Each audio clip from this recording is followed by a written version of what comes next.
The City of Gillette's Wastewater Division routinely cleans our sanitary sewer lines to maintain proper flow and to prevent sewer blockages.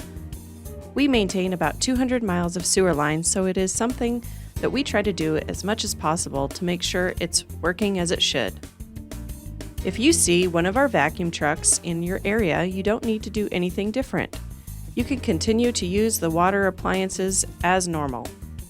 Most of the time, customers will not notice that the sewer lines in their neighborhood have been cleaned.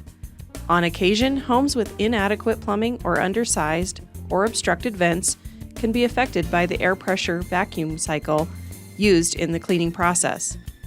In the case of inadequate venting, air pressure could escape through your drains, causing water to splash out.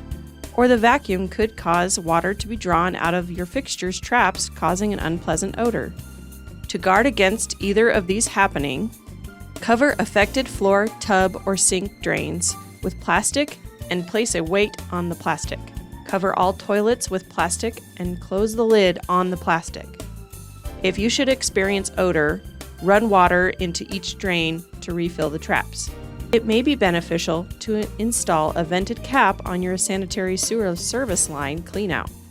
Note, this vent has the potential to emit odors. You can find out where we are cleaning sanitary sewer lines by visiting www.gillettewy.gov/cleaning. If you have any questions, you can contact the Wastewater Division at 307-686-5274.